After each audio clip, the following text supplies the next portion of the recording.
Olá! Seja bem-vindo a mais um podcast Elas e o Pai. E hoje é um podcast muito, muito especial, aguardado, né, por vocês. E me pediram já faz um tempo, né? Com vocês um grande convidado. Mas antes de eu falar dele, não esquecem de você compartilhar, curtir, comentar o nosso podcast para o nosso amigo YouTube entender que é um conteúdo de relevância, né? Mas eu não vou... Vocês sabem que eu não enrolo muito, né? Que eu gosto de conversar com nossos convidados. Está aqui o nosso amigo, né? Denis Aparecido, nome de guerra, né? Denis, pastor Denis Aparecido. Tudo bem, Denis? Tudo certo, Fabião. Prazer estar aqui e espero que seja um tempo de coisa séria, tá? Vim aqui falar coisas sérias. Será que a gente vai conseguir, Denis? Não sei. Denis, já te conheço há um tempo, né? Sim. Foi nosso jovem aqui na igreja, Nova Igreja Batista, né? Mas eu já te conheço, mas o pessoal tem um pessoal que não te conhece, né? Quem é Denis Aparecido? De onde vem esse nome, Denis Aparecido?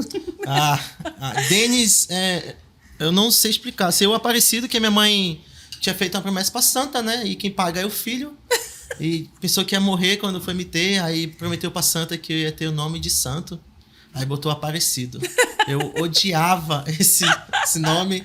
Aí eu fui gostar com 18 anos, quando eu fui pro quartel. Aí as pessoas... Tu sabia que tu é o único que tem esse nome todo aqui? Eu falei, cara, então... Foi quando eu gostei. E é o meu nome, né? Denis Aparecido. Foi daí que surgiu esse nome. Ele é um nome mesmo, não é um sobrenome? Isso, é nome mesmo. Legal. Denis, conta um pouquinho da tua história. Você vem de uma família evangélica ou não? Como é que foi? Conta aí um pouquinho. Não necessariamente evangélico, Fabi. Eu era mormon. Minha família é mormon. E tem dois tipos de mormon. Tem o mormon sud e tem o mormon da LSDS, que é o bígamo. Aqui tem milhares de mulheres. Não, eu era o mormon mais normal. Não tomava coca, não tomava café. Fui tomar café com 18 anos. Sério? Primeira vez que eu tomei café. Pensei que tava em pecado, mas... Mas não, eu cresci nesse lá, mormon, até os 15 anos, assim, era bem mormon mesmo. De guardar o domingo, de não assistir TV, de não sair na rua. Deus me livre, domingo é o dia só de ir pra igreja e não fazer mais nada. Só que com 15 anos ali, eu acabei me desencantando. As pessoas costumam... sair da igreja nessa idade. Não foi diferente comigo. Acabei tendo umas péssimo exemplo do meu pai na época, com alguns problemas, e eu saí da igreja. Aí eu fui rodar no mundo, mas eu tinha Cristo, apesar dos mormons ser uma seita, eu tinha Cristo, porque meu pai me ensinou. Eu tinha uma sede de Bíblia muito grande. Só que com 15 anos, aquela idade que a gente acha que sabe de tudo, eu falei, não, vou sair, vou viver minha vida. Graças a Deus eu saí, mas tipo assim, foi uma fase um pouco turbulenta ali, 15, 16, 17 anos da minha vida, e foi quando eu comecei a visitar várias igrejas e acabei conhecendo uma garota, uma morena linda, e ela me confrontou, disse que se eu quisesse algo com ela eu tinha que procurar uma igreja. Aí foi quando eu vim parar aqui na Nova Igreja Batista em Manaus. Foi quando ela me deu uma prensa, a Camila, a mulher maravilhosa. Você é da onde? Eu nasci em Balpina, do lado de Presidente Figueiredo. No interior do Amazonas. Só nasci lá. Meus pais trabalhavam na construção da hidrelétrica na época. E eu nasci lá. Eu só nasci, não conheço nada lá. E vim embora para Manaus desde cedo. Só que meu pai era paraense e minha mãe era do Maranhão. E eles sempre rodavam por causa da construtora, eu ficava rodando ali o país e acabaram parando aqui em Manaus. Mas tu cresceu aqui em Manaus? Cresci em Manaus. Quando estava com dinheiro, as férias eram em São Paulo. Quando estava sem dinheiro, as férias eram no Pará. Porque tu tem muito da cultura paraense, né? Sim, gosta da comida paraense? Gosta, tu sabe. Eu sei. Pesquise maniçoba. Pesquise maniçoba, minha comida favorita. Eu gosto desse tipo de comida. E a comida paraense é bem rica, né? Eu gosto dessas coisas. E como foi esse encontro? Denis, Jesus, Denis. Quando foi que Deus aqui entrou no teu coração? Como foi? Meu pai, quando eu fiz 8 anos, ele entendia que quando a gente fazia 8 anos, ele apresentava o evangelho. Claramente.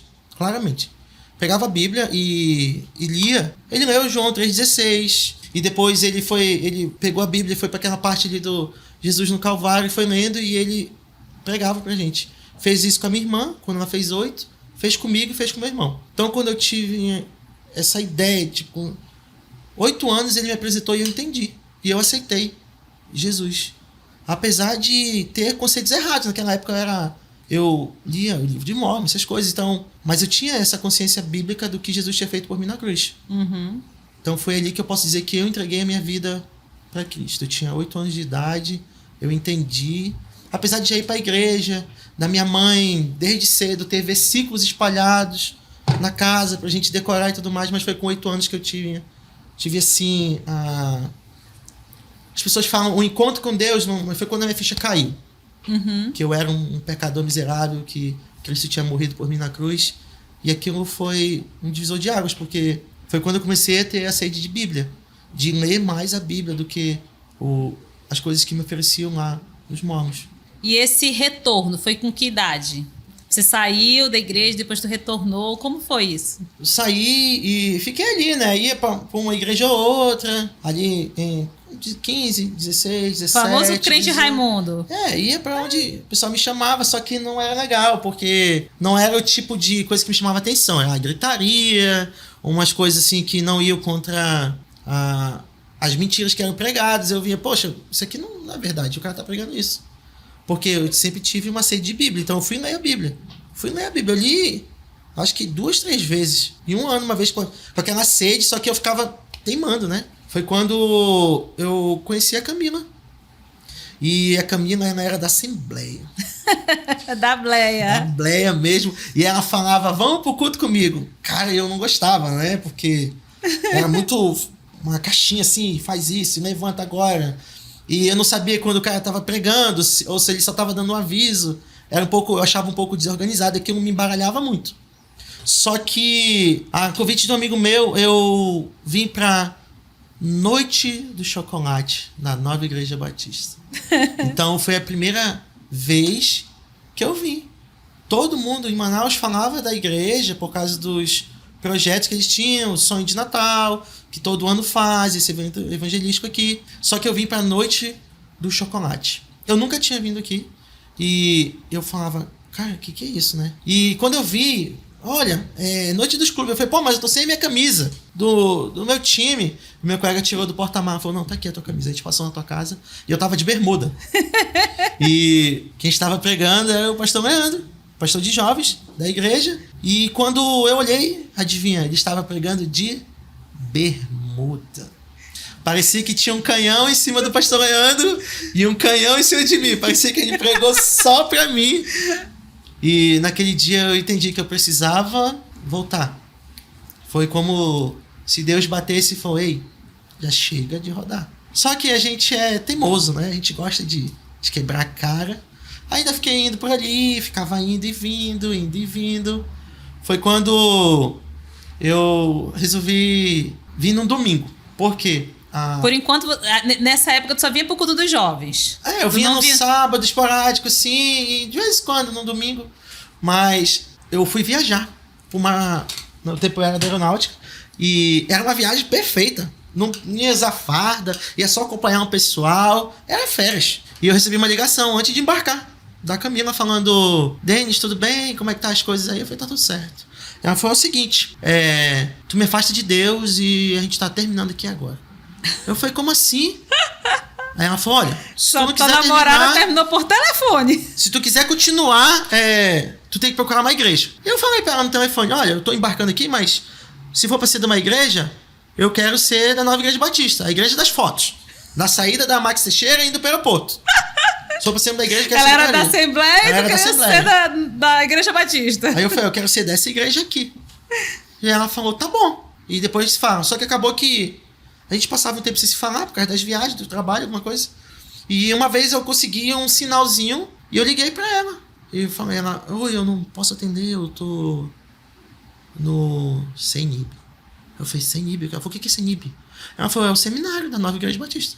Eu tô assistindo a aula, aqui tem seminário. Tu for que querer ser da igreja, tu vai ter que vir pra aula de manhã.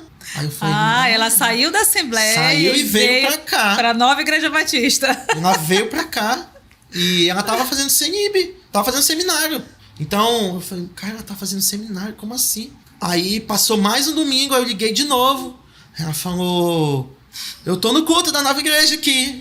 Eu falei, cara, eu me lasquei. E ela tá indo pra igreja. E quando Agora não tinha mais volta, né? Aí quando eu cheguei, eu lembro, teve a feira de ministérios, que tem os ministérios de jovens, né? Que eles participam, dança, teatro, pantomima, recepção artística, todas essas coisas. E eu me inscrevi no ministério do pastor Davi Monteiro, que é o nosso pastor de mídia aqui da Nova Igreja Batista. Eu me inscrevi lá com ele. Aí eu não sabia de nada, só me meti lá. E quando acabava o ministério, sábado, rota pra casa. Eu ia embora, eu não ficava no culto de jovens. Só que o pastor Davi Monteiro percebeu e teve a feira, tinha um tempo, uma feira de reposição. Isso foi no começo do ano. Na feira de reposição no meio do ano. Quer dizer que tu vinha pro ministério, tu não ficava pro culto, nem pro grupo de amigos, eu ia embora pra casa. Dava 5 horas e eu ia embora. Aí foi quando ele percebeu e falou, não, tu precisa fazer o ministério de jovens.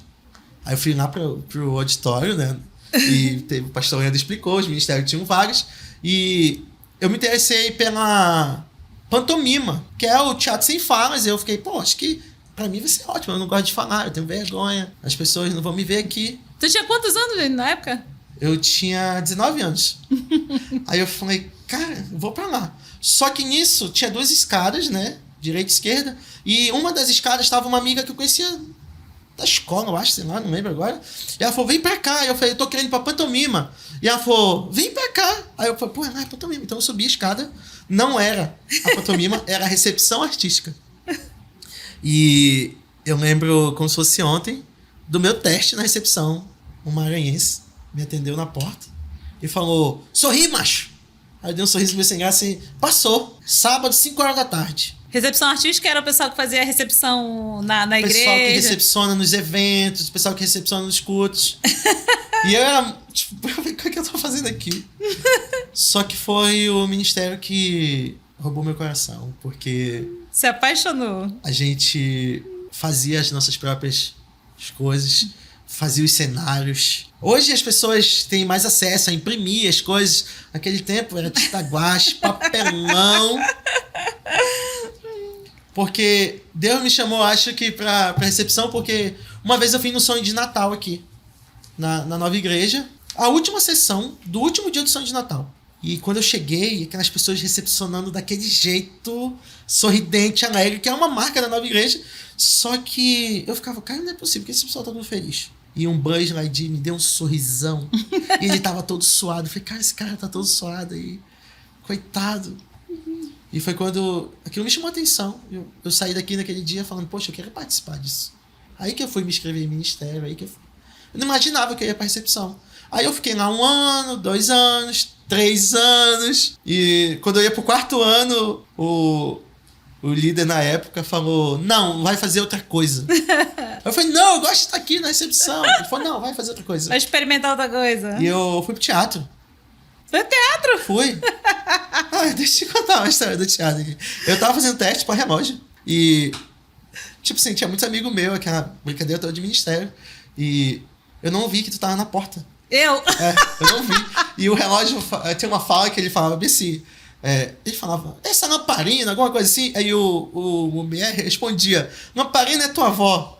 E eu, cara, do nada, eu falei, a tua. Todo mundo riu. Só que todo mundo parou muito rápido. Quando a gente olhou pra porta, assim, tava lá na porta.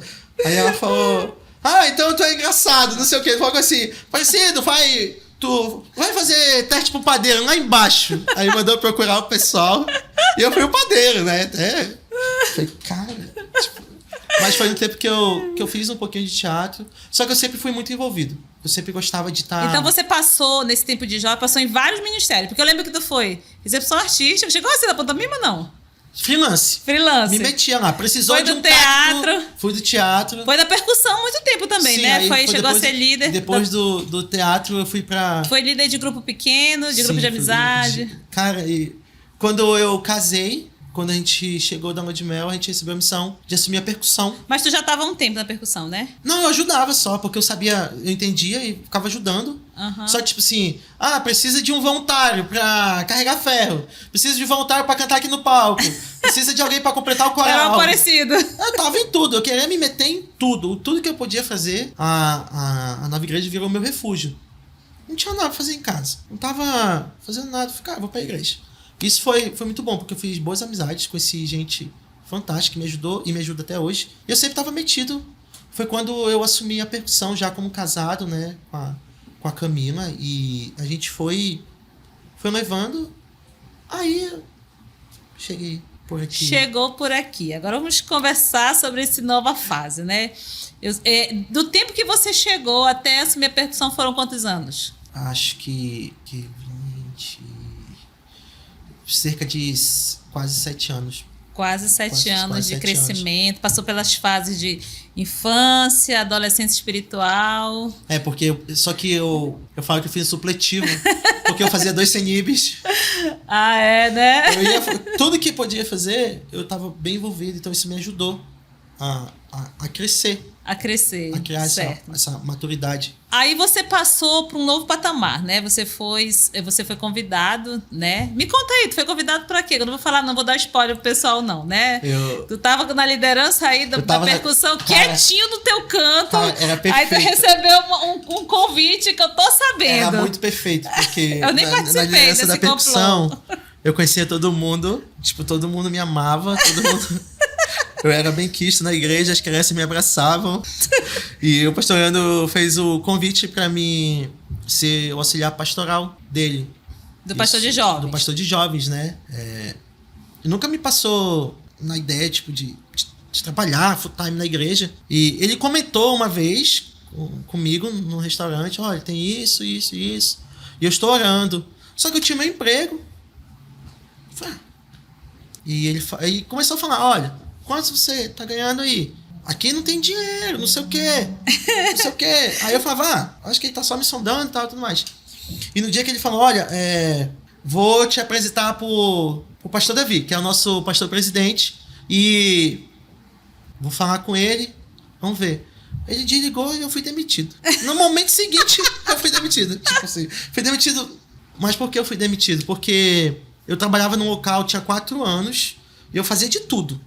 Eu assinava como gestor da unidade, mas eu recebia como auxiliar administrativo. Recebia um salário bem baixo, mas eu trabalhava muito. E eles queriam que eu avançasse à noite. Naquele tempo eu fazia faculdade, naquele tempo eu era líder de ministério, então estava me atrapalhando já.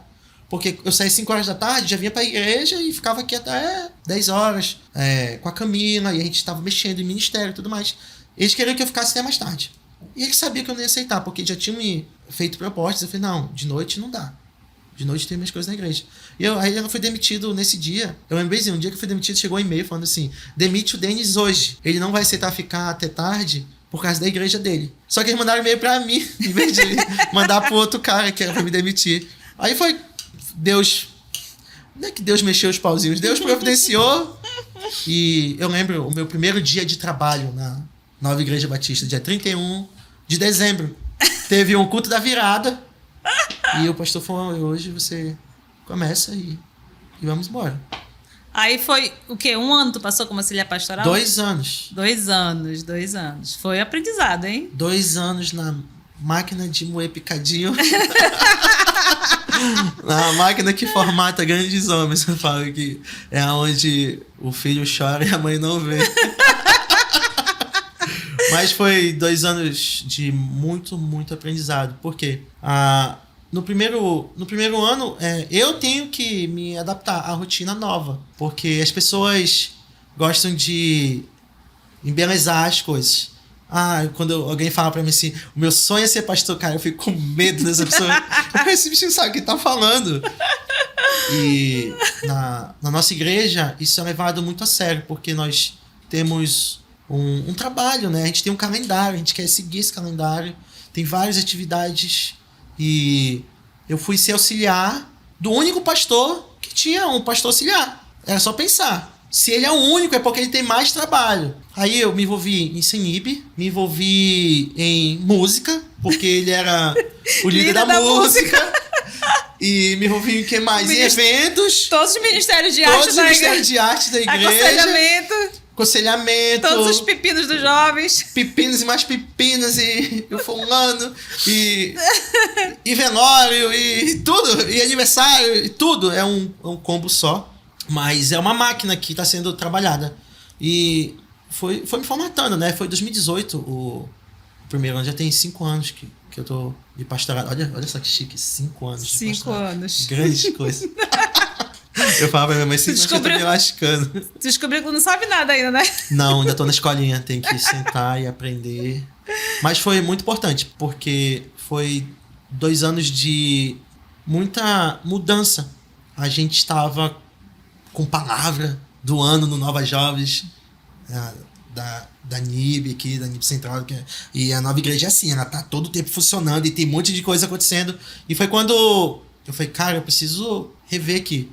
E eu fui fazer administração. Na faculdade. Aí eu falei, cara, o que eu vou fazer com administração e tal? Eu fui procurar estudar. Na sala do pastor Leandro, né? Tinha vários livros aqui naquela costa dele. E eu falava, o que eu vou fazer? Ele falava, vai estudar. E eu li 4 livros desse tamanho aqui do Matthew Henry, que é um teólogo assim que minha cabeça virava, porque eu queria aprender, né? Ele me botava para dar aula. Ele foi me treinando no seminário, então tinha que dar aula. E eu lembro bem sim, porque era... tô chegando aqui de paraquedas. E eu fazia, ele começou a me ensinar a como escrever os textos, a se aprofundar, a procurar as referências, a sempre ter aquele pulo mais fundo. E eu fui aprendendo. E comecei fazendo oração, depois 5 minutos, 10 minutos, 15 minutos, 30, 60, e hoje eu dou aula, né? Eu continuo dando aula no seminário, só que de outras matérias. Só que eu dava aula no auditório grande, turma com 1.000 pessoas. Eu falei, o que eu tô fazendo aqui, cara? Um improvável. Totalmente. Totalmente improvável, porque não é algo que... Eu acho assim, tem gente que Deus chama, verdadeiramente chama pra esse tipo de coisa.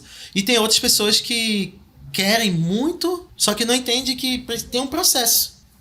Eu não fui, tá aqui o Denis, tá pronto. Negativo. Eu fiz treinamento de homilética. O pastor Leandro oferecia os cursos, vinha aquele monte de gente fazer, ia lá. Mensagem para jovens, vários e vários treinamentos. Vários e vários acampamentos de líderes onde a gente ia para aprender. Eu tenho todas as minhas anotações, Fabiano. Eu tenho cadernos e mais cadernos de mensagem. Que não começou quando você se tornou pastor. Começou mesmo, lá atrás. Hoje, meus cadernos são a minha arma secreta. Às vezes a gente fica embaralhado ou quer relembrar. Por isso que a gente anota. Uhum. E eu vou lá, revejo. Sabia que um dia desse eu tava mexendo num caderno que deve ter uns 20 anos? Tá melado com a lama do dilúvio. As primeiras mensagens do pastor Davi, uma mensagem antiga que eu queria, era alicerces de uma matéria que ele deu antiga, era muito legal. Falando nessa nova fase, você assumiu um pastorado de jovens. Eu sei que não é fácil, né? Estou nele há 20 anos e sei que não é fácil. Como foi assumir tudo isso, né? Eu sei que não é fácil. Como foram as primeiras pregações, eu lembro que as primeiras pregações do Leandro, eu passei 2 anos sofrendo, ficava no banco orando, Senhor Jesus, tem misericórdia, Senhor Jesus, vai adiante, Senhor Jesus, coloca as palavras. Como foi isso daí? O pessoal pensa que é fácil, é só fazer um rascunhozinho ali, pregar. A maior lição é não sair de férias. Eu saí de férias. Quando eu voltei, eu soube que eu ia pra outra igreja. Sério? Eu cheguei e falaram, olha, você vai lá pra Nova Tabernáculo Batista, lá na Cachoeirinha, que é uma espécie de... Na história seria a avó da nova igreja. Uhum. Aí eu falei, meu pai, e agora? E eu tinha minhas funções aqui, eu era o diretor auxiliar do Sonho de Natal, do maior evento evangelístico aqui, e o pastor Leandro falou, olha, tu vai ficar aqui, vai até o final. E eu cumpri minha missão até o final. Virou o ano, fui pra lá. E eu lembro, foram cerca assim de 120 jovens no primeiro culto.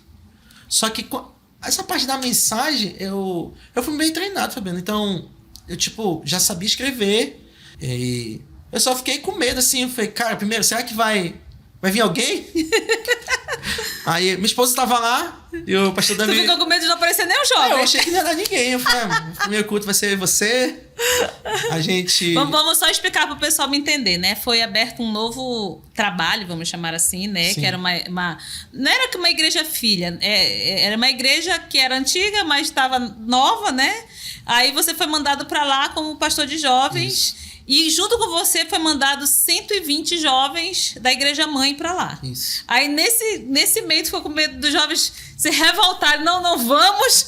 Não, porque cara, eu não sou muito convencional, né? Então, na minha mensagem de despedida, o pastor Leandro falou, olha, incendeia o coração desses jovens para eles irem lá para esse trabalho. E eu orei e Deus falou, não é isso não que tu vai pregar. E eu lembro bem assim, eu preguei quando Deus diz não. Minha última mensagem, que era para me chamar as pessoas, eu preguei quando Deus diz não. E eu lembro bem, eu preguei os não que Deus diz pra gente. Muitas vezes a gente sai em busca da resposta positiva de Deus e às vezes vem um não. E esse não é um espera, um aguarde, não agora. Não é esse o momento. E quando foi na primeira mensagem, o pastor presidente da igreja, o pastor Davi, foi lá. Deu abertura e tudo mais. E eu fui pregar. E eu fiquei, cara, eu contei as pessoas. Falei, pô, tinha umas 140 pessoas assim, mais ou menos. E uma pessoa levantou no meio da mensagem. Aí dá um gelo, né? Falei, pô, tá tão ruim que o cara tá indo embora. Só que eu pensei, não, tá muito bom. Ele vai lá fora chamar outra pessoa. Ele vai chamar outra pessoa pra cá. Mas, como eu te falei, eu fui muito bem treinado aqui na nova igreja. Fiz vários treinamentos a ponto de conseguir escrever mensagens, a ponto de produzir uma boa mensagem, uma mensagem bíblica, uma mensagem que leve transformação, mas acima de tudo uma mensagem no chinelo, como a gente gosta de falar aqui, teologia prática, sem muita frescura, sem muita coisa, porque Jesus é um cara simples, eu não posso complicar. A única coisa que eu tinha em mente é que a Bíblia não é chata, e eu não posso tornar a exposição dela chata. Eu tenho que fazer uma mensagem boa para as pessoas entenderem e olharem para a Bíblia e verem, poxa, não é difícil. Eu só preciso me dedicar, eu só preciso me voltar a isso. E eu fui pregando. É claro que tem um medo, né, de começar. Eu saí de um local que tinha 2.500 jovens para um local que tinha 100 e poucos. Contando comigo, né? Não, conta comigo aí. E tinha esse medo. Tava mudando de bairro, tava mudando de grupo de amigos. Então tudo tava se transformando. E uma igreja que me tinha ali era... Antigamente, eu resolvia as coisas aqui, mas quando chegava no momento... Pastor Leandro brecou aqui e eu não sei o que fazer. Aí ele falava, faz isso, isso, isso e isso. Só que lá não. Lá eu ia ligar pra mim mesmo. É claro que até hoje, eu me aconselho com ele, até hoje a gente tem esse bom relacionamento, mas lá era comigo, né? Lá era eu que tinha que andar, eu que tinha que preparar as mensagens, mas eu não sou melhor do que ninguém, cara. Eu sento na escolinha para aprender. Antes de ir, pastor Leandro, eu comprei esse HD, e bote aqui todas as suas mensagens. Já preguei várias mensagens dele, sem vergonha nenhuma. São mensagens que transformaram a minha vida. E pegava o texto dele, pegava meus cadernos e ia revisar as mensagens. Montava, é claro, botando a minha personalidade, aquilo que Deus me deu. E montava, e as mensagens foram saindo. Agora vamos para um coração do Denis. Eu conheci o Denis, né, nessas fases, né? Me lembro de você bem verdinho ainda, logo quando entrou no sendo auxiliar, me fez muita raiva mesmo. Mas eu entendo que é um processo e eu vi a mudança do Denis, né? O que Deus teve que quebrar nesses 2 anos aí, antes de assumir. Eu tive 2 podcasts aqui que mexeram muito comigo, né? E uma das frases que eu vi, um foi da Júlia e outro foi da Thaís, né? E uma das frases que as duas falaram que antes de Deus trabalhar através delas, Deus teve que trabalhar nelas. E eu sei que isso acontece na vida de qualquer líder, né? Que quer realmente fazer aquilo que Deus quer, Deus trabalha primeiro na gente. O que Deus teve que mexer mais, assim, né? Até eu sei que Deus tem que mudar muita coisa.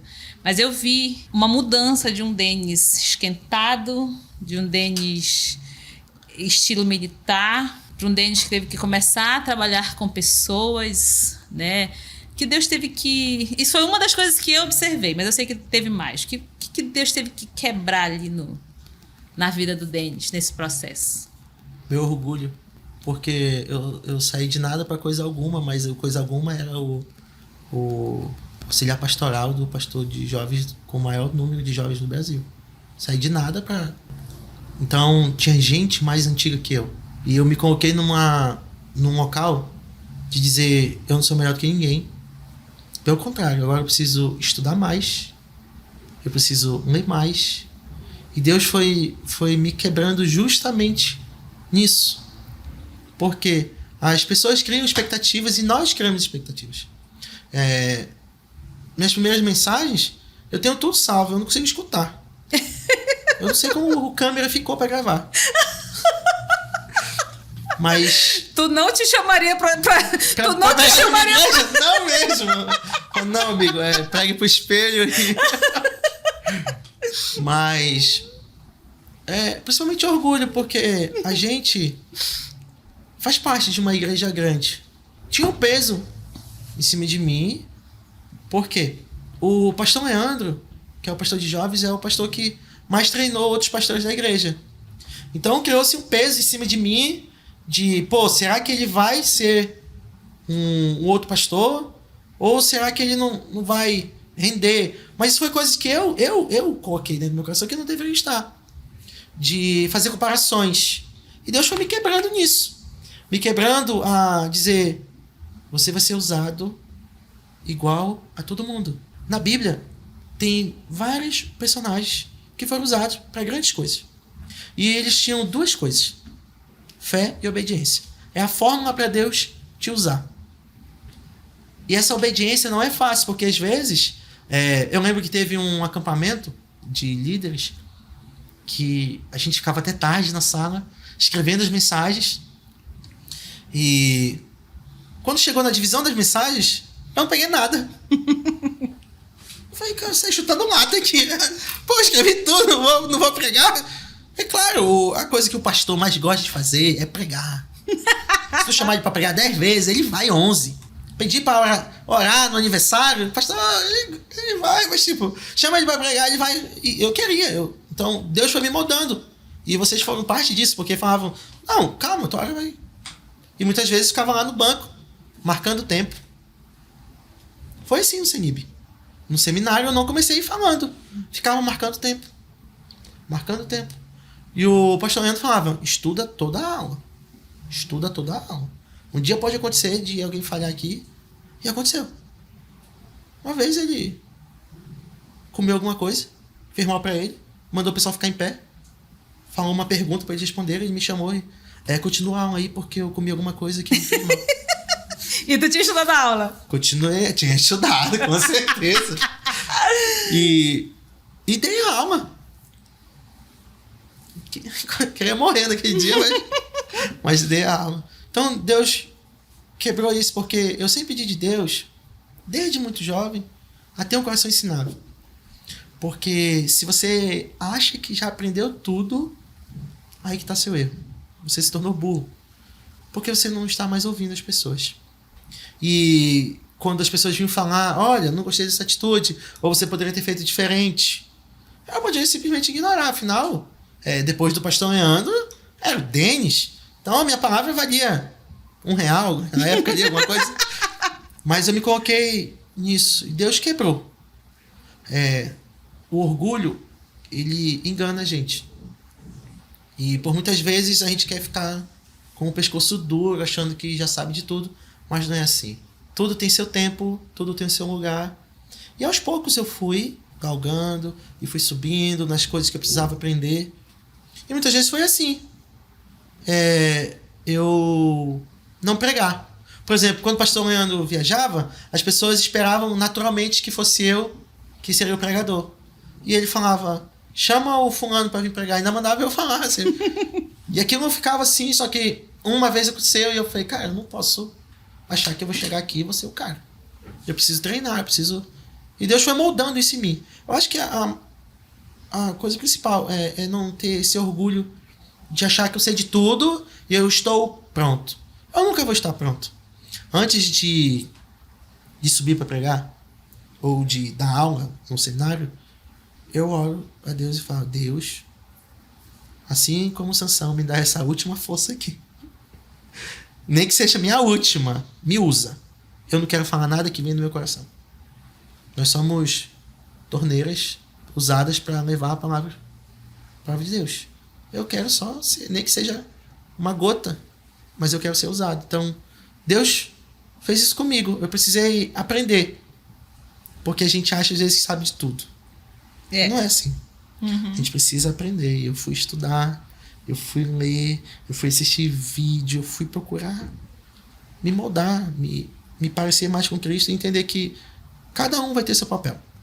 Um dia você vai ser o cara que vai marcar o tempo. No outro dia, tu vai ser o cara que vai dar uma água. E um dia vai chegar o teu dia de pregar. Só que aí, Deus foi me moldando. E as pessoas falam, tu fala bem, ou tu tem vergonha de falar. Às vezes eu fico com vergonha de falar, mas Deus me deu algo que eu consigo me expressar com as pessoas. E Ele botou no meu coração, olha, quando te der 5 minutos, tu faz a guerra com os 5 minutos. Tu tem que sair de lá desses 5 minutos e as pessoas sentiram saudade de Jesus. Cara, Ele trouxe uma palavra em 5 minutos aqui que impactou minha vida. Porque uma palavra de 5 minutos e uma palavra de meia hora, de 1 hora, não tem diferença. Sabe qual é a diferença? É aquilo que tu tá levando da palavra. Aquilo que tu tá trazendo. E tu tem que tirar logo teu orgulho disso. Porque, eu preguei para tantas pessoas. Foi a coisa que aconteceu comigo na ida para Nova Tabernáculo. Aqui, 2.500. E quando dividia os Jotas, que é a divisão de jovens, né, de 15 a 19, na minha época, por faixa etária, eu pregava para 1.600 pessoas. Era? Hoje é menos, né? Hoje é menos. Dividiu em 4, né? Dividi em 4. Quando eu fui embora, eu amenizaram a vida aqui das pessoas. Comigo. Mas Deus me quebrou nisso e me colocou num local que eu preciso sempre estar aprendendo. Eu acho que eu levo isso para minha vida. Eu preciso sentar primeiro para me poder ensinar. Eu preciso sentar primeiro para me poder falar algo. E muitas vezes o nosso orgulho fala, não, já estou aqui, eu já posso. Não, no ônibus, muitas vezes tu vai em pé primeiro, até ocupar lá um lugarzinho para você. Deus tirou isso de mim. Eu ouvi uma mensagem muito legal, eu fiquei com essa mensagem na cabeça, muito interessante. O pastor estava falando sobre o que todo pastor precisa, né, para ter uma vida de comunhão com Deus. Ele usou aquele texto quando a viúva prepara o quarto para o profeta e ela coloca 4 coisas nesse quarto. Achei muito legal, né? A cama, a cadeira, a mesa e uma lamparina. Aí ele fez uma alusão a essas 4 coisas, né? A cama é que todo pastor precisa de um tempo de descanso. Por isso que férias, tempo de descanso, o dia do namoro é extremamente importante, porque tu sabe, se você não tirar, literalmente a igreja, as pessoas consomem tudo. E aí o que sobra, né? Nada para a família. Por isso que muitos pastores perdem seus filhos, suas famílias e muitas coisas. A segunda coisa era a mesa, que é o lugar de comunhão. Né? Pastor precisa desse tempo de comunhão, precisa de pessoas, né? Pastor tem que gostar de pessoas, né? Eu achei muito legal nessa mensagem, muito legal, porque ele usou uma ilustração muito legal. Pastor precisa cheirar a ovelha, né? Tem que estar ali no meio da galera, precisa, ainda mais pastor de jovens, né? Não tem jeito. Sim. Então, é aniversário de 15 anos, é festa dali, é festa daqui, né? Aumenta de peso, porque jovem, você sabe comer salada, né? Não tem um negócio assim mais saudável, né? Saudável é... Coca-Cola. Coca-Cola zero agora. Acho que não, tô tomando... Não, que Coca é essa? Não, Coca zero, pastor. Coca zero. É pizza, Coca-Cola, cachorro-quente, não dá, né? A mesa, a cadeira... O que mais que eu falei? Lamparina. A lamparina, antes da lamparina... Meu Deus, esqueci. A cama, tu já... Cama... A cadeira que foi o que você falou, né? Todo pastor precisa do seu tempo de aprendizado, né? Tempo de aprendizado, seja ele com 10, 20, 30, 40, 50 anos de ministério, 100 anos de ministério, se ele conseguir chegar. Ele sempre vai precisar sentar para aprender, né? E o quarto, que é a lamparina, que é a presença de Deus. É possível a gente ter um ministério sem a presença de Deus? Tem gente que tem, né? Mas sem a lamparina, sem aquilo que ilumina, sem a palavra, sem... E eu achei muito legal essa mensagem, ficou gravado na minha mente, né? Que sem essas 4 coisas não tem como ter um pastorado de verdade. Você pode ser pregador, que é diferente de ser pastor, né? Totalmente diferente. Pastor é aquele que tem ali, que convive, que fala, que tem cheiro de ovelha, né? Tem cheiro de ovelha. Eu achei muito legal isso, porque é o que tu falou, é aquilo que é sentar para aprender, né? Quando a gente perde essa essência de que eu tô todo o tempo em aprendizado, aí você literalmente acabou o seu ministério, né? E às vezes a gente... E às vezes me preocupa isso, né? Tu falou muito sobre processo, usou várias vezes essa palavra, processo, né? Eu tô no processo, eu comecei levantando uma placa, né? E às vezes a gente quer ultrapassar o processo, e a gente vê muito isso nas redes sociais, né? Você vê pessoas ali pregando, falando, a pessoa que se converteu ontem ali, falando da exposição da palavra, de uma teologia avançada que nem tem direito do que está falando, né? E às vezes precisa começar lá na plaquinha, né? Dando uma água e acho que nada na vida a gente pode passar processos, né? Uma criança que ultrapassa processos não é bom. Um adolescente que ultrapassa processos não é bom. E aí eu venho à próxima pergunta. Qual o desafio?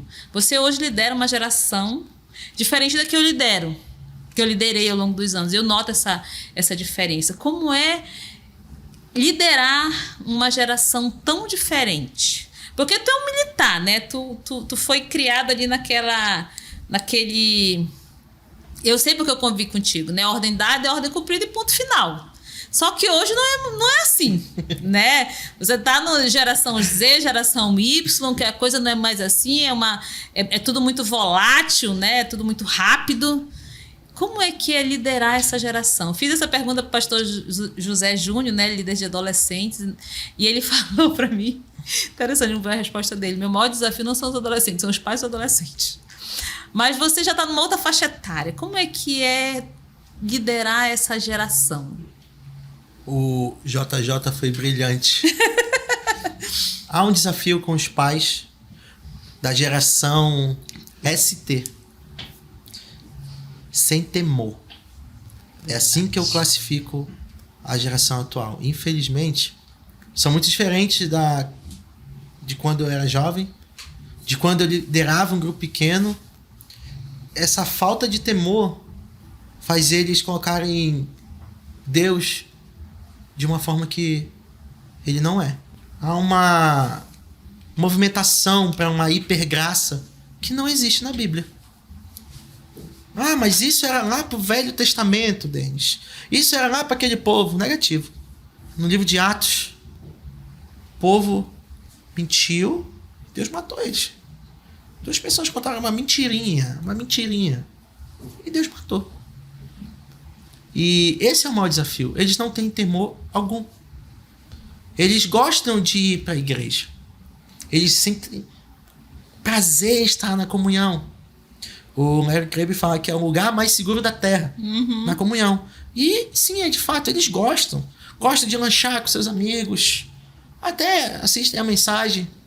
Mas aquilo é só uma vírgula do que eles estão vivendo. Não, isso aqui não é para mim. Isso aqui não é para mim. Infelizmente é a palavra que eu mais ouço. Isso aqui não é para mim. Ou não é para o meu tempo agora. E essa falta de temor é que mais me preocupa. Porque essa falta de temor faz tu distorcer o que a Bíblia diz. Essa falta de temor faz tu viver do teu jeito. Faz tu achar que o teu plano é melhor do que o plano de Deus. Isso é a definição de rebeldia. Essa falta de temor faz com que você não respeite os mais velhos. Não é que eu quero que a pessoa me chame de pastor Denis. Não tem nada a ver com isso. É de respeitar uma pessoa de cabelo branco. Essa falta de temor faz uma pessoa rir de uma pessoa que tem uma deficiência. Faz uma pessoa fazer uma piada infeliz. Faz alguém brincar com uma doença que a outra está tendo naquele momento. Essa falta de temor faz criar uma comunidade de Nadabes e Abiú, trazendo o fogo estranho para dentro do local mais sagrado que existe. Para mim, hoje, é o maior problema de todos. Essa falta de temor faz surgir comunidades de Nadab e Abiú. Pessoas que trazem fogo estranho para dentro do que é mais sagrado. A falta de temor faz tu colocar Deus num local onde ele não resolve mais seus problemas, onde ele não é mais suficiente. E a falta de temor vai gerando uma série de problemas. Você começa a se afastar de Deus e colocar outras coisas no lugar dele. Gera idolatria. Isso vai puxando várias outras coisas. Eu tenho muito temor a Deus. Eu já falei para Deus que eu prefiro morrer do que desagradar a Ele. E hoje, se tu falar isso, o jovem vai falar: não, tu tá sendo muito radical. Mas se tu não for radical na tua vida, tu não vai fazer nada para Deus. E essa falta de temor faz a pior coisa que existe para mim. Ela te impede de tu cumprir o teu propósito.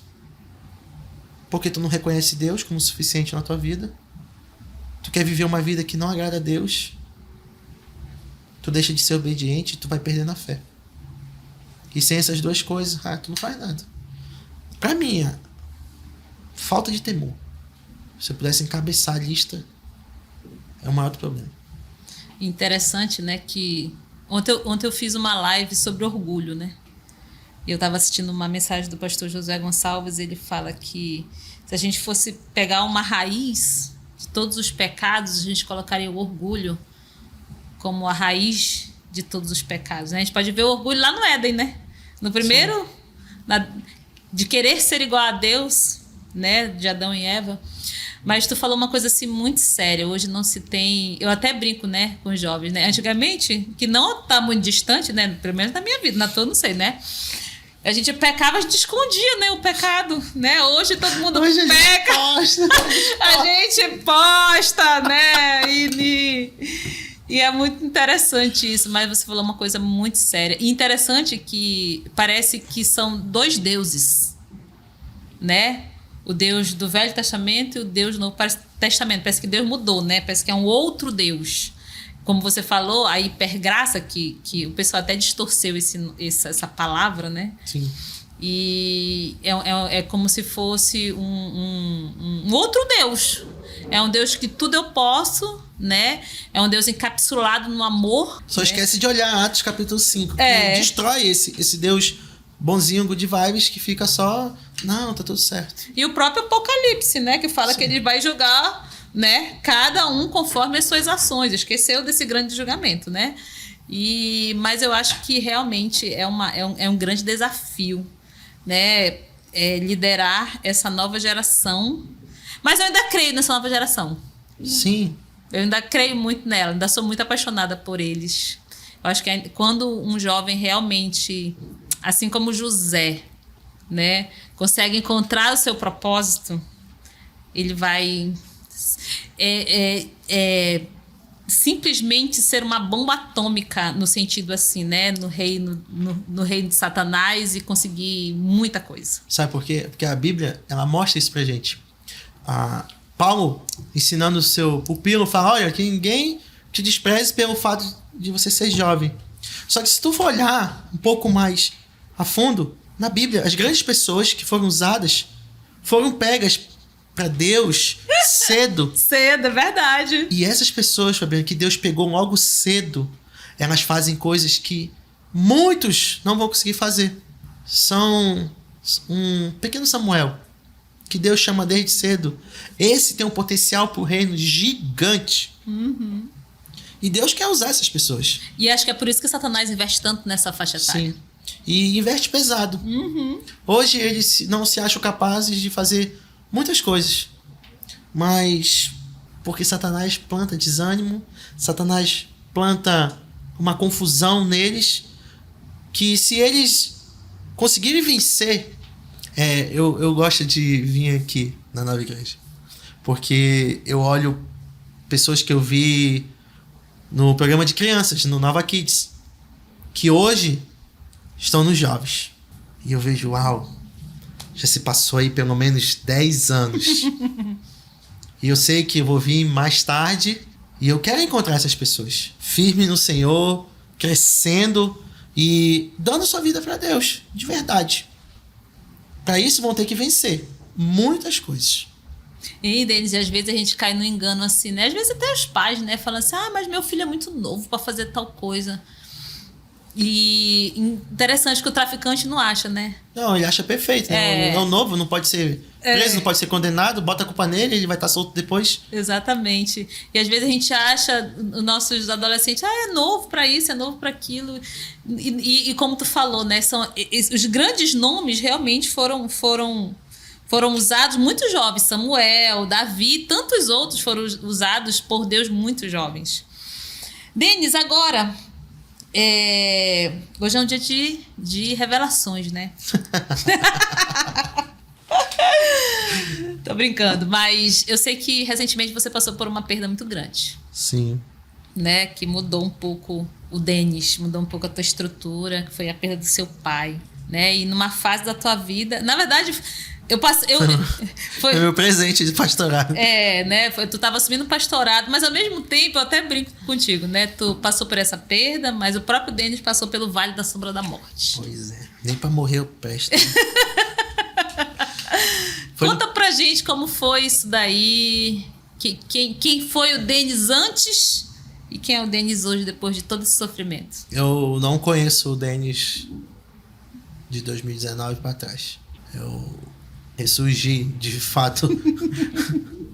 Conta pro pessoal, tu teve convites antes ou depois? Não, primeiro, deixa eu tentar explicar de uma forma. A gente teve o nosso primeiro acampamento lá. Eu, como pastor de jovens, fizemos nosso primeiro acampamento. Já no novo ministério? Novo ministério, lá na Nova Tabernáculo. E esperto, peguei um acampamento que a gente tinha feito aqui. Foi o face a face. E, não, vamos fazer o face a face. Contar a história de Moisés. E vai ser um negócio. Vamos subir um monte, sim, com Deus. E eu lembro que o nosso pastor, presidente, o pastor Davi, foi lá pregar. E ele falou, assim, no meio da mensagem, abraça a pessoa que está do seu lado. Porque chegou na Itália hoje, o vírus, e infelizmente vai chegar aqui. Aproveite, porque a gente vai passar um bom tempo fazendo assim. Isso era fevereiro. Fevereiro. E ninguém entendeu muita coisa. Na época do carnaval, né? Porque o carnaval, tava bombando e a gente tava pro acampamento. E ninguém entendeu muita coisa. 2020, né? 2020. No comecinho, tava no segundo mês de ministério. E quando veio fevereiro, março, aquela coisa toda, a gente tava dando aula na igreja e decidimos, por precaução, vamos fechar e vamos pro online. Foi quando meu pai ficou doente. Só que ele não contou, a gente não sabia muita coisa também. Era muito novo, né? Em abril de 2020. E eu fui visitar. Ele não tava deixando a gente ver ele. Ele tava com muito medo. E não tava deixando ir até um dia que ele me ligou. E falou, vem almoçar comigo. Aí eu já fiquei assim, meio estranho. E foi eu e a Camila lá. A gente almoçou. E eu notei que ele tava estranho. E eu falei, bora pro médico, bora pro médico, bora pro médico. Ele, não quero médico, não quero médico, não quero médico. Ele tinha muito medo de ser entubado. E ele falou, não, nada de médico. Eu fui pra casa, né? Da Cidade Nova até a Cachoeirinha, Zona Norte pra Zona Sul. Quando eu cheguei lá, minha mãe me ligou, olha, teu pai tá muito mal. A gente tá levando ele pro hospital. Aí eu deixei a Camila em casa, porque eu já tava sabendo. A pandemia tava explodindo aqui. Eu falei, cara, vou ficar lá, Camila, não quero que você fique doente, fique em casa. E eu fui pro hospital, e foi até um hospital perto da casa da minha sogra. E eu cheguei lá e comecei a contactar os amigos médicos, mostrando as coisas, e o médico falou, não, ele tá com Covid. E ele foi pro hospital que tem aqui em Manaus, que tava assim, horrível, cara. E ele, no último dia lá, falou, olha, fica aqui comigo. E eu fiquei a noite toda com ele. Graças a Deus, tinha um amigo médico lá, me botou uma roupa, eu acho que as pessoas estavam pensando que eu era médico. E eu fiquei numa sala isolado com ele, eu fiquei lá até perto de amanhecer. Porque o médico fez alguns exames. Hoje a gente consegue falar gasometria, essas coisas todos esses termos técnicos que ninguém conhecia. E ele viu que meu pai estava praticamente morto. Ele falava, eu não sei como teu pai está aqui ainda falando. E foi todo aquele negócio assim, uma noite... A noite era 22 de abril. E quando virou o dia, perto de amanhecer, eles pediram para colocar ele no outro canto. E foi uma noite bem... que vai demorar. Fiquei coando... Toda vez que passa um SAMU, isso volta, tipo, na minha mente. Porque era uma sala onde todo mundo que entrava, eu via a pessoa entrar e depois eu via ela sair do saco. Ela tinha morrido. Então, foi várias pessoas na noite e eu vendo aquilo. E eu sabia que quando meu pai fosse para aquele lugar lá, provavelmente seria a última vez que eu veria. E eu coloquei ele... E ele não queria ficar só. Meu pai não gostava de ficar só. E nem que as luzes estivessem apagadas. Ele não gostava. Só do quarto, quando fosse a hora de dormir. E ele foi então para esse local. Eu fui carregar ele. Ele soltou o cateter aqui. Me melou todo de sangue. A médica começou a me brigar. E chamou um policial para me tirar de lá. Eu conheci o policial. Ele falou, pô, pastor, você precisa sair. E eu fiquei lá fora. E eu fiquei conversando com um amigo, um jovem, Samuel Frazão, hoje médico. Caminhou aqui muitos anos na Nova Igreja, depois foi para Nova Tabernáculo, hoje está em Tefé. Ficou comigo no WhatsApp, chamada de vídeo, até amanhecer. E minha família foi para casa. E depois o cara me chamou e me entregou um saquinho assim, com a aliança do meu pai. Foi assim que eu soube que meu pai tinha morrido. E eu tinha que contar para minha família. Eu falei, e agora? Então, quando eles chegaram, eu estava sentado perto de uns arbustos, com a aliança na minha mão, assim. E eu contei. Foi uma noite bem, bem difícil, né? Porque o médico chegar e falar que uma pessoa que tu ama vai morrer, que não pode fazer nada. Falou, não, a gente vai fazer uma amenização de dor, e não vai sentir dor. Foi a única coisa que eu tive de... Só que essa noite, Fabi, foi uma noite, assim, que eu tive que ser muito forte, no sentido de saber que meu pai ia morrer. E eu lembro que minha irmã, coitada, ela falava umas bobagens, assim, naquele momento de angústia, de sofrimento. E ela me falou assim, onde está teu Deus, Denis? Cara, aquilo foi um soco na minha cara. E só me veio eu perguntei, Deus, tu tá me abandonando? Porque eu queria que meu pai... Tem várias coisas que eu não vou conseguir fazer. Meu pai não vai ver meu filho. Meu pai não vai me ver formado no mestrado. Meu pai não vai ver. Um monte de coisa. E Deus esmagou meu coração naquele dia. Senti a própria mão de Deus apertando meu coração, dizendo: circunstâncias. Vai lá e prega o evangelho. Eu nunca senti uma vontade tão louca de pregar. E eu entrei, vários leitos, tinha uns 20 a 25 médico, enfermeiro, maqueiro, tinha tudo lá. Eu entrei, meu pai estava encostado assim. E eu falei: eu queria um momento de atenção de vocês. E eles não prestavam muita atenção, e tinha um negócio assim, eu bati assim, que fez um barulhão, aí todo mundo prestou atenção em mim. Eu falei: esse aqui é meu pai, ele tá com essa doença maldita, e isso aqui não é o fim. Deixa eu explicar algo pra você. E eu preguei o evangelho. E todo mundo chorou. E eu falei: nossa, isso aqui não vai acabar com ele. E eu preguei para aquelas pessoas. Foi assim uns 10 minutos falando e todo mundo parado, no silêncio, só as máquinas apitavam. E eu orei e pedi para Deus por aquele momento. Eu entreguei meu pai naquela hora. E um cara até perguntou pra ele. Alguém falou, o seu filho é pastor? Aí ele falou, E ele falou, e se tu morrer? Meu pai falou pro cara, se tu morrer, tu vai pra onde hoje? O teu pai falou pro... Meu pai falou pro cara lá que tava ajudando ele com alguma coisa, botando uma medicação. E eu preguei pra aquelas pessoas. Dia 23, meu pai morreu, no dia seguinte, né? Na manhã. E 1, 2, 3, 4 ou 5 dias depois, a mesma equipe médica me recebeu. Me recebeu, porque...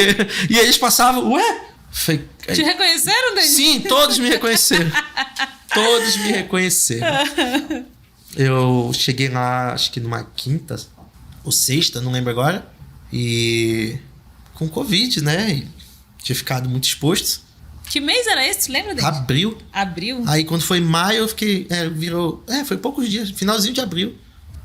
E eu tinha feito velório já, né? Aqui na igreja.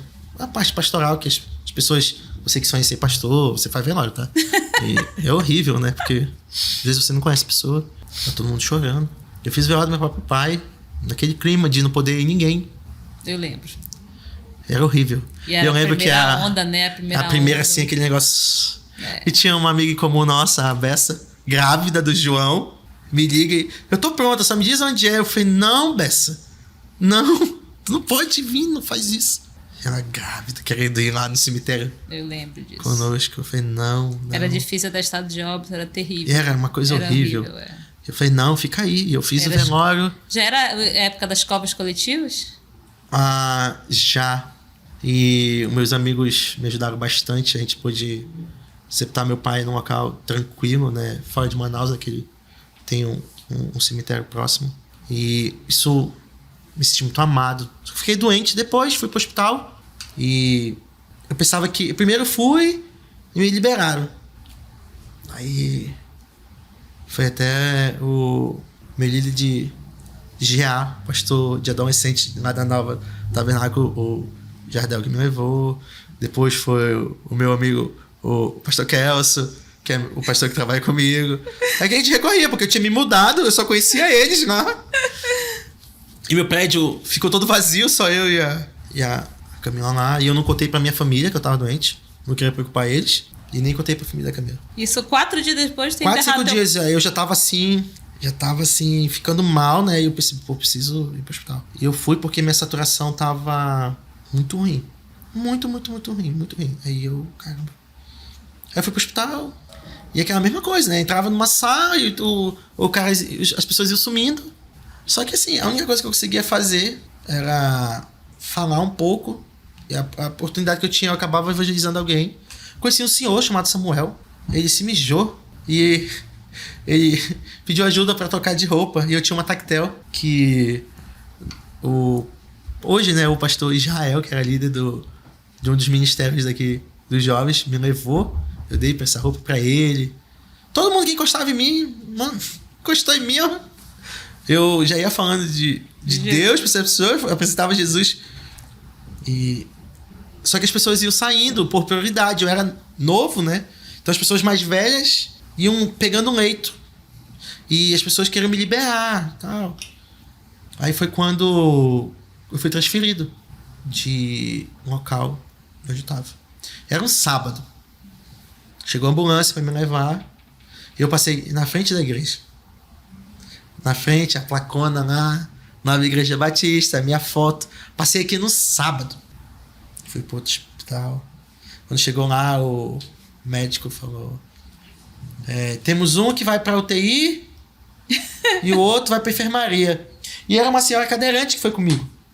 Na mesma ambulância? Na mesma ambulância. A ambulância grande. E eu no catéter, né? E eu falei, antes de o senhor levar, eu queria orar aqui pela senhora. Coitada, vai pra UTI.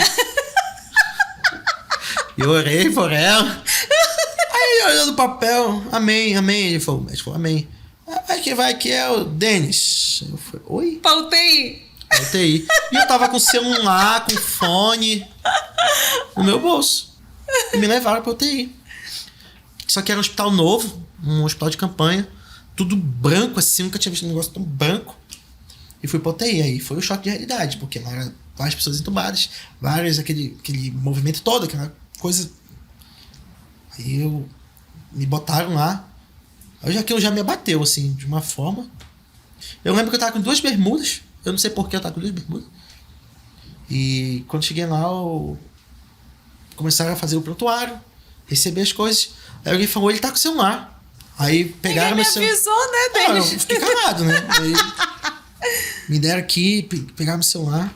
Aí a ficha cai mesmo pra mim, é quando o cara pede minha aliança. Lembra? Eu falei ainda agora, tinha recebido a notícia da morte do meu pai pela aliança dele, e o cara queria minha aliança.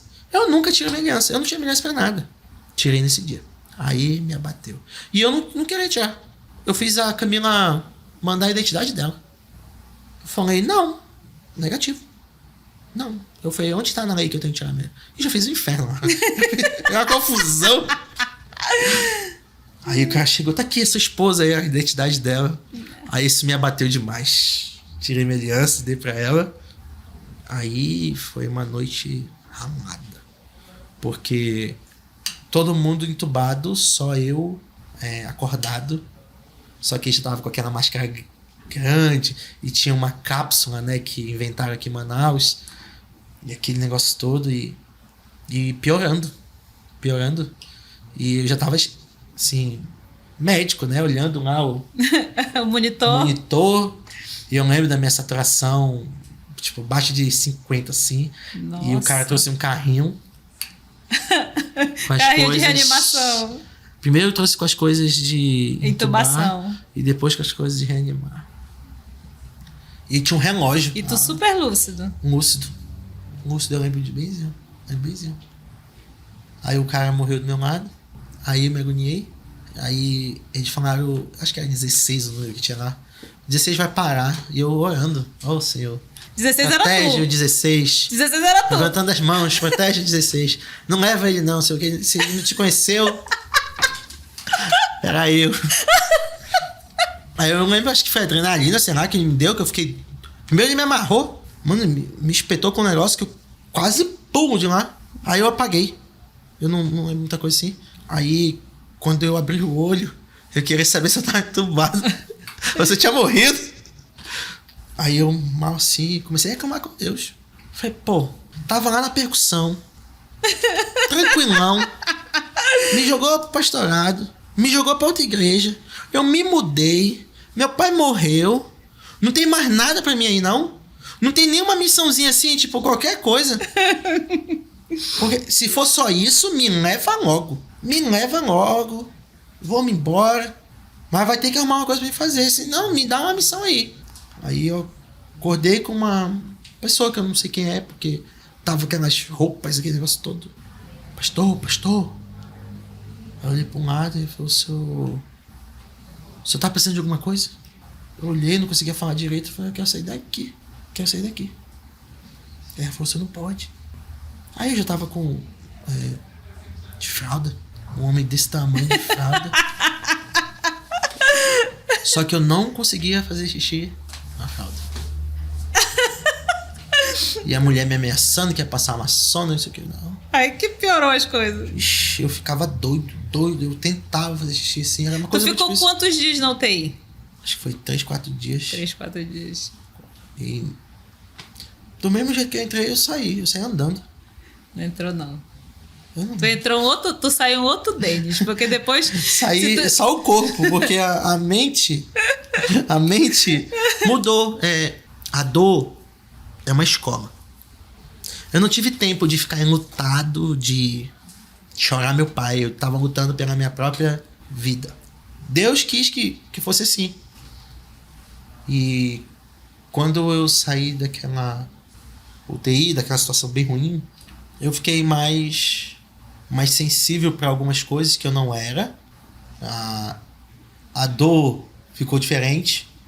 Eu era o cara que ia no ML reconhecer o corpo quando alguém não conseguia fazer. Eu que ia lá sem problema nenhum. Demora. Só que mudou, porque eu passei a sentir de forma diferente. Deus quis trabalhar isso. Virei pastor. A dor, o sentimento, Eu sempre fui brincalhão, de conversar, de... Só que passou muita coisa muito rápido, eu tive que amadurecer muito rápido. E isso foi me moldando de uma forma diferente. Quando eu saí de lá, eu não conseguia ir na cozinha, eu não conseguia botar o garrafão no bebedouro. Tive que reaprender coisas e coisas que Deus me colocou lá embaixo. Eu tive que aprender novamente a fazer tudo de novo. Eu achei interessante, né? Relembrando que pouco menos de um ano depois veio a segunda onda e, diferente de outras pessoas, né? O Denis não... Eu sempre brinco, né? Que porque eu tive Covid na segunda onda, né? E eu lembro que aqui em Manaus a segunda onda foi muito destruidora, né? Toda aquela confusão, o mundo inteiro ficou sabendo, falta de oxigênio, aquela coisa toda. E eu lembro que a igreja ficou mobilizada, ajudando as pessoas, né? A gente ia para as casas, houve toda aquela mobilização de equipe médica, porque não tinha médico, né? Não tinha médico, tinha hospital, não tinha como, né? Então quem era da área da saúde, né? Foi ajudar as pessoas. Nisso, o amazonense, acho que o Brasil inteiro, né? O Brasil inteiro ajudou o Amazonas, Manaus especialmente, e a igreja se uniu, né? E eu lembro das nossas madrugadas, né, Denis?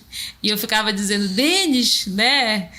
Se a gente perdeu o juízo em algum lugar, que eu não me lembro mais onde foi, né? Porque eu me lembro que eu tive Covid, 19 dias eu já estava boa, eu já estava ajudando as pessoas nas ruas, porque realmente você volta do Covid com uma outra perspectiva da vida. E isso mudou na minha vida, assim, nesse sentido. Porque primeiro você sabe para onde você vai, né? Segundo que parece que tudo toma um sentido de urgência na sua vida e algumas coisas perdem seus valores. Aquilo que você achava que era valor não é mais. E eu me lembro do Denis... porque tu passou um tempo para se recuperar, né? Você teve um Covid muito sério, um comprometimento pulmonar muito sério. E eu tenho muita memória, assim, na segunda onda do Denis carregando um cilindro de oxigênio. Não é um cilindrinho, né? Quantos quilos tem aquilo, Denis? Não sei se aqui. É mais meu tamanho. 50 quilos? Eu tenho 1,75. O cara topa comigo. Eu não lembro quanto, sei que pesa. E eu me lembro da gente... É porque a gente foi num local que tinha uma escada. Na escada. E isso era eu de olho, porque o filho da pessoa que a gente foi ajudar tava doente também. Doente, né? Vou morrer. E a gente brincava e eu falava, Denis, tu é louco, tu teve na primeira onda, tu quer pegar Covid de novo? E ele dizia, eu me lembro de uma vez que disse assim, pra mim o viver é Cristo e o morrer é lucro. Eu já morri, Fabiana. Já morri faz tempo. Eu já morri faz tempo. Eu lembro que a gente... Cara, a gente é muito louco, né? Porque ia ajudar várias pessoas. Quando eu ia olhar, tava sem máscara, tava sem nada. E eu acho que é essa a vida do crente, né? A gente acaba perdendo a noção do juízo. Mas sabe, a gente passa a dar valor a coisas que a gente não dava. Por exemplo, tu falou ainda agora sobre descanso. E foi muito ruim pra mim. Porque na Nova Igreja, uma das atividades do ano é o Festival da Palavra, onde toda a igreja é envolvida e decora versículos e tem aquelas brincadeiras e a peça e tudo mais. Eu tava de molho. Não podia sair de casa. Cara, eu tava pra furar o pátio da minha mãe. E eu queria participar, né? E Deus falou, não. E aí eu lembro que passou um tempo e eu fui fazer um teste. Porque eu queria voltar às minhas atividades na igreja. E positivo. Tipo, já tinha passado um tempo. Aí passou mais um tempo, positivo de novo. Eu fiz 3 testes em um prazo longo. A minha taxa de infecção era alta, então sempre dava positivo. No dia que deu negativo, eu vim pra reunião dos pastores. E o pessoal, não, tá aqui meu teste. E a gente tava em mesas bem distantes, aquele tempo era... Mas Deus trabalhou, Deus moldou e Deus deu uma perspectiva diferente. Um olhar diferente. Sim. E ajudamos muitas pessoas, infelizmente perdemos muitas pessoas também, mas foi uma etapa que era necessária. A dor permanece. Sinto saudade do meu pai. Choro bastante. Tem dias que é horrível. Por exemplo, vai chegar o dia dos pais. Mês que vem agora. Eu dei o aniversário dele, né? Sim. Tu postou. Em julho é o aniversário dele. E essas coisas batem, sim. Então, o que me alegra é que Paulo diz: não sejam burros quanto aqueles que dormem. E lá em Tessalonicenses diz que ao ressoar da trombeta, os mortos em Cristo ressuscitarão primeiro. Ele vai tomar a fila na tua frente. Chegou primeiro que eu. Denis, falando em futuro, teus sonhos pro futuro?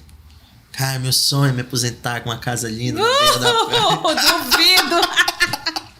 Não nesta vida. Não nesta vida.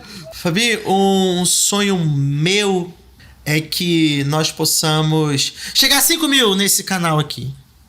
Tá perto, então. É um sonho meu, sabe por quê? Eu acho que essas coisas precisam acontecer.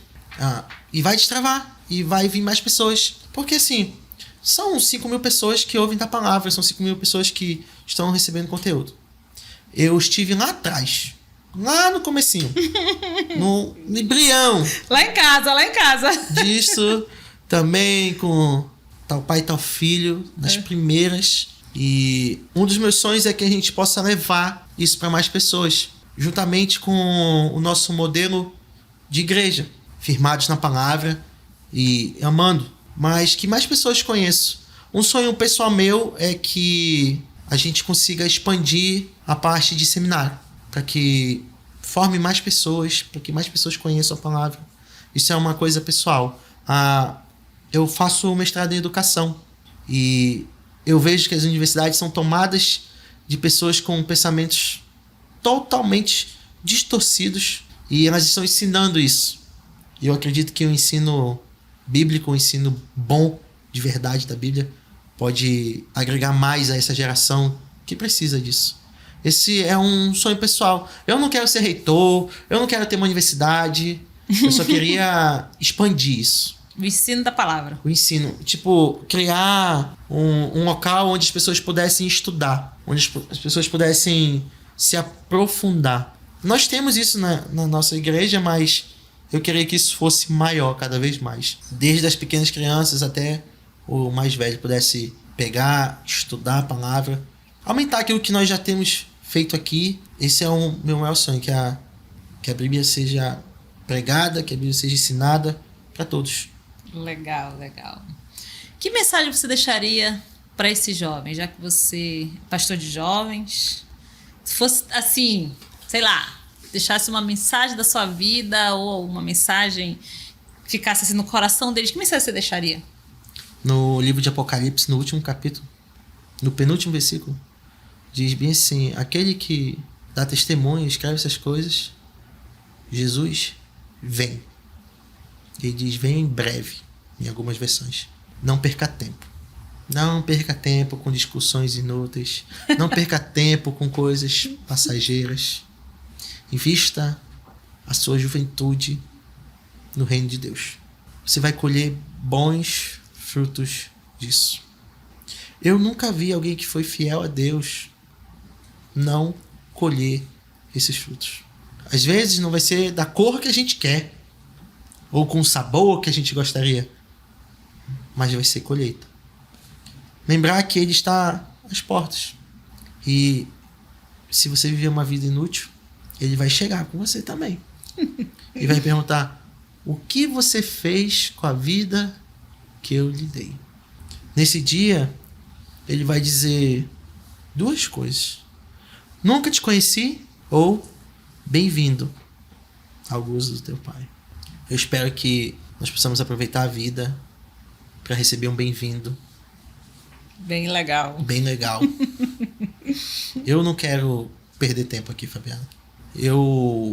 Muitas vezes a gente fala bobagem, faz bobagem, mas isso não pode ser a essência do que nós somos. A nossa essência tem que ser Jesus. Eu quero que aproveitem o máximo da sua vida para Deus. Para quando olhar para trás assim, poxa, eu já caminhei bastante. E até aqui Ele me ajudou. Não perca tempo. Ele está às portas. Eu costumo dizer que o anjo já tá com a trombeta na boca. Se ele espirrar errado, ele vai soprar. E Jesus vai vir para levar os seus. Por isso que muita gente fica, tu viu fulano, quem fez esse ciclano? Isso não importa. O que importa é que a gente está fazendo para Cristo. Essas coisas vão permanecer. Essas coisas vão transformar vidas.